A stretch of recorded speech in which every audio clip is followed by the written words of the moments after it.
കുക്കു വിത്ത് സോഫിയിലേക്ക് എല്ലാവരെയും സ്വാഗതം ചെയ്യുന്നു. ഇന്ന് ഞാനൊരു ലേഹ്യമാണ് ഉണ്ടാക്കുന്നത്, ഉള്ളി ലേഹ്യം. ഇത് പ്രസവരക്ഷാ മരുന്നായിട്ടാണ് പണ്ട് മുതലേ ഉണ്ടാക്കിക്കൊണ്ടിരിക്കുന്നത്.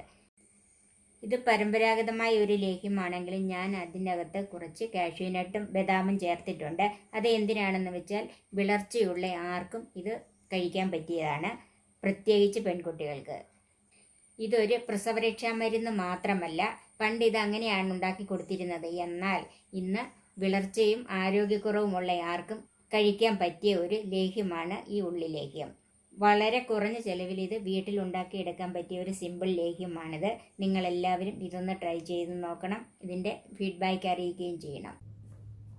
ഇതിനുവേണ്ടി ഞാൻ എടുത്തിരിക്കുന്നത് 500 ഗ്രാം ചെറിയ ഉള്ളി വൃത്തിയാക്കി എടുത്തിരിക്കുന്നത്, 300 ഗ്രാം കരിപ്പെട്ടി ചക്കര, ബദാം, എൻ്റെ കൈക്ക് 1.5 പിടി ബദാമാണ് എടുത്തിരിക്കുന്നത്, അതുപോലെ 1.5 പിടി കാഷ്യൂനട്ട്, ഒരു 1/2 ടീസ്പൂൺ ചെറിയ ജീരകം, നല്ല ജീരകം, നമ്മൾ കറിക്കൊക്കെ ഉപയോഗിക്കുന്ന ജീരകം, 1/2 ടീസ്പൂൺ ഉലുവ, നെയ്യ്, തേങ്ങയുടെ 1-ാം പാല്, 2-ാം പാല്, 3-ാം പാല്. ഇത് 1/4 കപ്പ് 1-ാം പാല്, ഒരു വലിയ തേങ്ങ ചിരണ്ടി പിഴിഞ്ഞ് അതിൽ നിന്ന് 1/4 കപ്പ് വെള്ളം ഒഴിച്ച് പിഴിഞ്ഞെടുത്ത കുറുകിയ 1-ാം പാല്, 1 കപ്പ് വെള്ളമൊഴിച്ച് പിഴിഞ്ഞെടുത്ത 2-ാം പാല്, 1.5 കപ്പ് 3-ാം പാല്.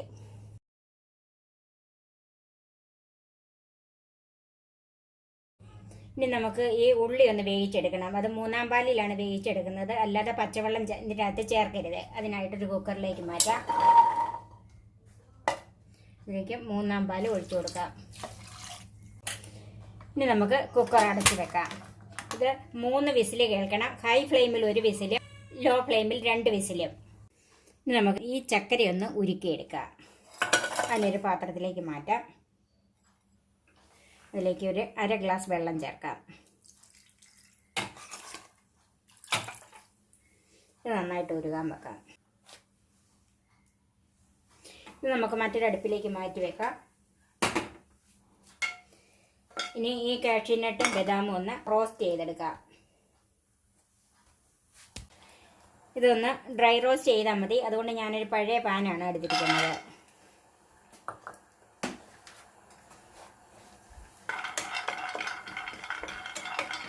ഇത് പൊടിച്ചെടുക്കാനുള്ളതാണ്, അത്രയൊന്ന് റോസ്റ്റ് ആയാൽ മതി.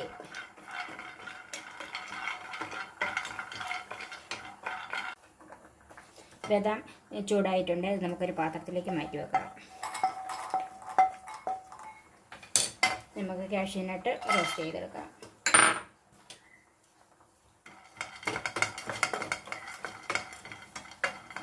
കാഷ്യൂനട്ടും റോസ്റ്റ് ആയിട്ടുണ്ട്, അത് നമുക്ക് ബദാമിൻ്റെ കൂടെ തന്നെ ഇടാം. ഇതെല്ലാം കൂടെ ഒന്നിച്ചാണ് പൊടിച്ചെടുക്കുന്നത്.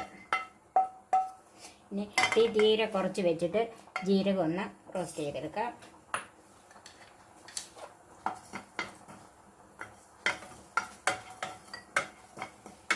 അതിൻ്റെ കൂടെ ഈ ഉലുവായും കൂടെ റോസ്റ്റ് ചെയ്യാം. ജീരകം ഒന്ന് പൊട്ടാൻ തുടങ്ങുന്നതാണ് കണക്ക്.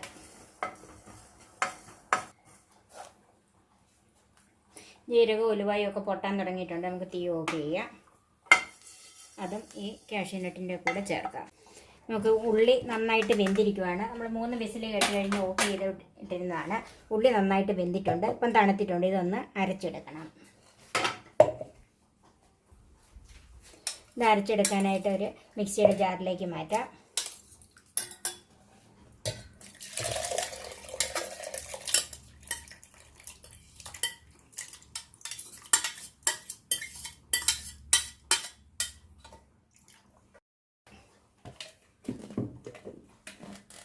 ഇത് നല്ല പേസ്റ്റായിട്ട് അരച്ചെടുക്കാം.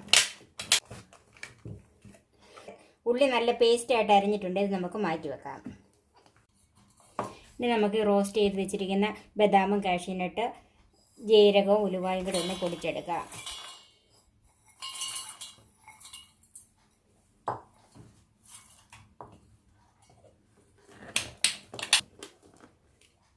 ബദാമും കാഷ്യൂനട്ടും ഒക്കെ പൊടിച്ച് വെച്ചിട്ടുണ്ട്.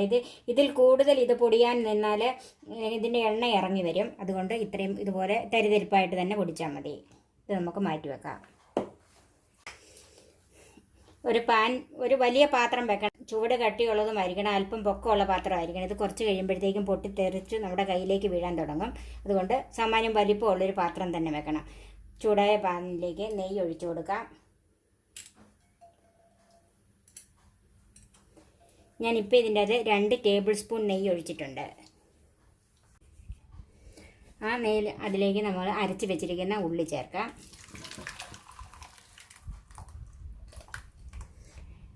ഇതിൻ്റെ അകത്ത് ഒട്ടും വെള്ളം ചേർക്കരുത്. ഇതിന് നമുക്ക് ഇളക്കി കൊടുക്കാം. തീ കൂട്ടി വെച്ച് കൊടുക്കണം. ഇത് നന്നായിട്ട് വറ്റി വരാനുള്ളതാണ്.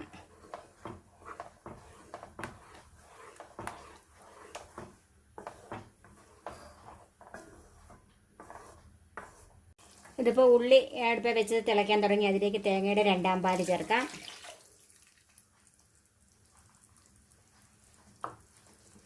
തീ ഏറ്റവും കൂട്ടി വെച്ച് വേണം ഇത് വറ്റിച്ചെടുക്കാനായിട്ട്, അല്ലെങ്കിൽ ഇത് പെട്ടെന്ന് വറ്റുകയില്ല. അതുകൊണ്ടാണ് ഇത് ഇളക്കി കൊടുക്കുകയും വേണം, തീ കൂട്ടി വെക്കുകയും വേണം. ഈ ഉള്ളിലേക്കും എല്ലാവർക്കും നല്ലതാണ്. ഇത് പ്രസവരക്ഷാ മരുന്നായിട്ടും കൊടുക്കുന്നുണ്ട്.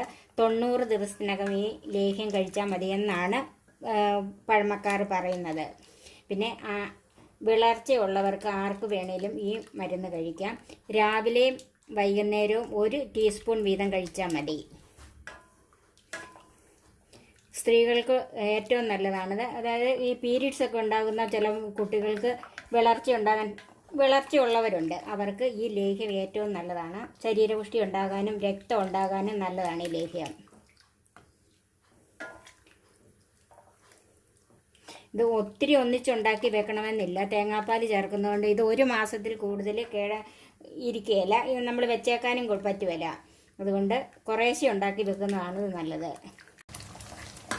ഇപ്പോൾ ഇത് നമ്മൾ അടുപ്പ് വെച്ചിട്ട് 20 മിനിറ്റായി. ഇതുപോലെ പൊട്ടിത്തെറിക്കുന്നതുകൊണ്ട് തീ അല്പം ഒന്ന് കുറച്ച് വെച്ചിട്ട് അതിലേക്ക് ചക്കര ചേർക്കാം. ഉരുക്കി വെച്ചിരിക്കുന്ന ചക്കര. ഇതിൻ്റെ അകത്ത് അഴുക്കൊന്നുമില്ല. അതുകൊണ്ട് ഇത് ഞാൻ അരിക്കാതെ തന്നെ ഒഴിക്കുവാണ്.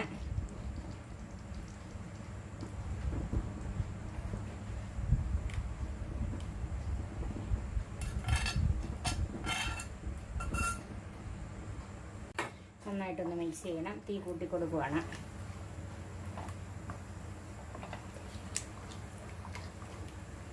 ഇത് ഞാൻ 300 ഗ്രാം ചക്കരയാണ് ഒരുക്കി എടുത്തിരിക്കുന്നത്.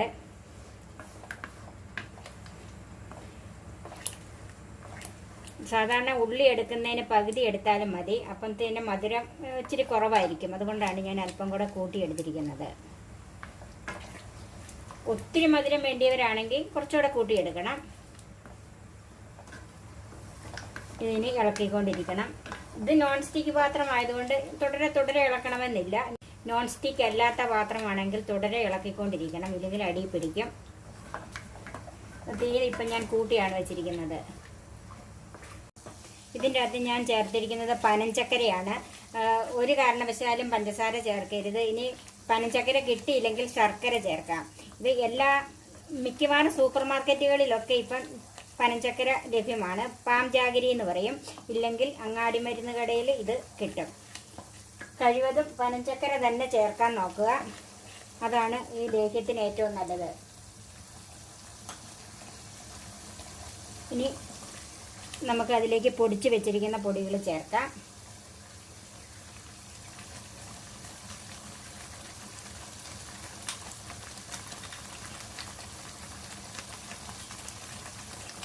നന്നായിട്ട് ഇളക്കി കൊടുക്കണം.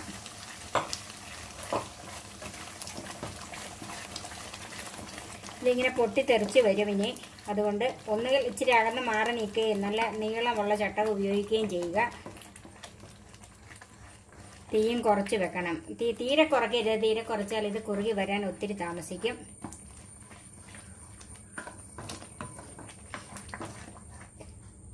ഇതിങ്ങനെ തിളയ്ക്കുമ്പോൾ ഇങ്ങനെ പൊങ്ങി വരും. നമ്മുടെ കയ്യിലേക്ക് വീഴും, കൈ പൊള്ളും. അതുകൊണ്ട് വളരെ സൂക്ഷിച്ച് വേണം ഇനി ഇളക്കാൻ.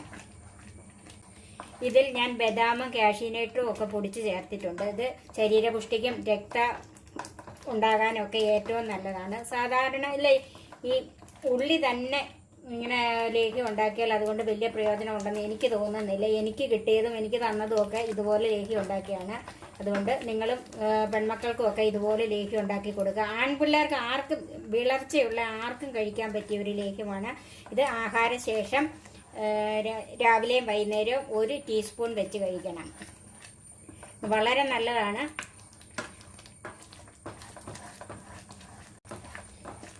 ഇതിൻ്റെ ഇടയ്ക്ക് ചില കാഷ്യൂനട്ടോ ഒക്കെ പൊടിയാതെ കിടപ്പുണ്ട് ഇതുപോലെ. അത് കുഴപ്പമില്ല. ഒത്തിരി പൊടിച്ചു കഴിഞ്ഞാൽ ഞാൻ നേരത്തെ പറഞ്ഞതുപോലെ ഇതിൻ്റെ അകത്തുനിന്ന് എണ്ണ ഇറങ്ങി വരും. അതുകൊണ്ട് അല്പം പൊടി കഷ്ണങ്ങളായിട്ട് കിടന്നാലും കുഴപ്പമൊന്നുമില്ല. ഞാൻ ഇതിൻ്റെ അകത്തോട്ട് 1/2 ടേബിൾ സ്പൂൺ നെയ്യും കൂടെ ചേർക്കുവാണ്. ഇപ്പം ഞാൻ 2.5 ടേബിൾ സ്പൂൺ നെയ്യ് ചേർത്തിട്ടുണ്ട്.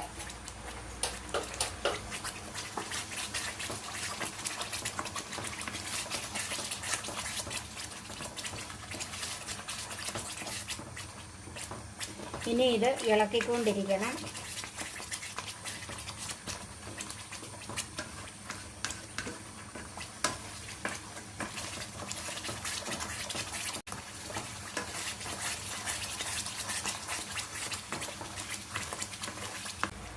ഇനി നമുക്കിതിലേക്ക് 1/4 പാല് ചേർക്കാം.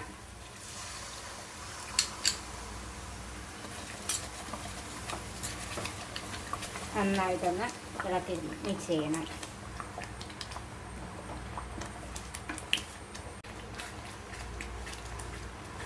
തീ അതിൻ്റെ പാകത്തിന് കൂട്ടിയും കുറച്ചും ഒക്കെ കൊടുക്കണം. നമ്മുടെ കയ്യിലേക്ക് തെറിക്കുന്നുണ്ടെങ്കിൽ തീ കുറച്ച് തന്നെ വെക്കണം.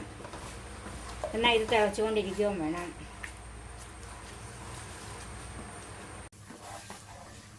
ഇപ്പോൾ ഇത് ഇളക്കാൻ തുടങ്ങിയിട്ട് 45 മിനിറ്റായി. ഇപ്പോൾ ഏതാണ്ട് അവസാന ഘട്ടത്തിലേക്ക് വരുന്ന ഇതിങ്ങനെ മാറ്റുമ്പം ഇതുപോലെ തെളിഞ്ഞു വരണം. ഇതാണ് ഇതിൻ്റെ പാകം. ഉണ്ടോ? ഇതുപോലെ എന്നിട്ട് പതുക്കെ ഇത് വന്നിങ്ങോട്ട് കൂടാവുള്ളൂ. നമുക്ക് ഏതാണ്ട് ഒരു 2 മിനിറ്റും കൂടെ ഒന്ന് ഇളക്കി നോക്കാം. ഉരുണ്ട് വരുന്നുണ്ട്. ഇതാണ് ഇതുപോലെ ഇങ്ങോട്ട് ഒന്നിച്ച് വരണം.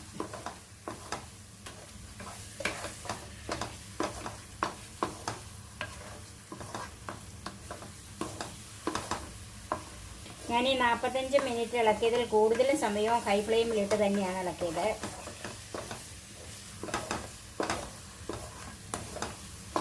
അപ്പം ഈ ലോ ഫ്ലെയിമിലോ കുറച്ചൊക്കെ ഇടുന്നവർക്ക് 45 മിനിറ്റ് കൊണ്ടാകുകയില്ല. അത് ശ്രദ്ധിച്ചോണം. ഇതിൻ്റെ പാകമെന്ന് പറയുന്നത് ഇതാണ്. ഇതുപോലെ വന്ന് പതുക്കെ ഇതിങ്ങനെ വന്ന് കൂടാവുണ്ട്. ഒരു വര വന്നിട്ട് നമ്മളിങ്ങനെ മാറ്റി നോക്കുമ്പോൾ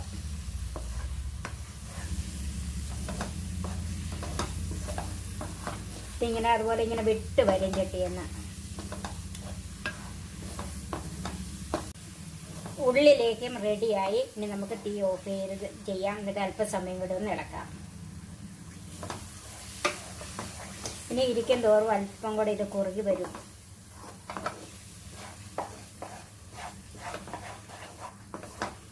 ഉരുളിയിൽ, അതായത് ഓട്ടുരുളിയിലൊക്കെ ഉണ്ടാക്കുന്നവരാണെങ്കിൽ ഒരു 5-6 മിനിറ്റും കൂടെ ഇത് തീ ഓഫ് ചെയ്ത് കഴിഞ്ഞ് ഇളക്കിക്കൊണ്ടിരിക്കണം. ഓട്ടുരുളിക്ക് ചൂട് കൂടുതലാണ്.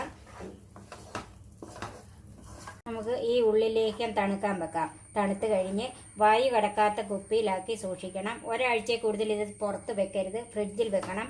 1 മാസത്തിൽ കൂടുതൽ ഇത് വെച്ചേക്കരുത്. 1 മാസത്തിനുള്ളിൽ ഇത് കഴിച്ചു തീർക്കണം. കുറേശ്ശെ ഉണ്ടാക്കുന്നതാണ് ഏറ്റവും നല്ലത്.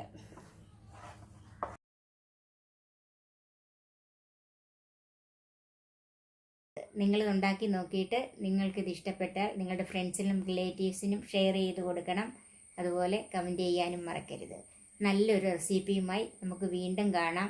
ഞാൻ സോഫി കുര്യാക്കോസ്.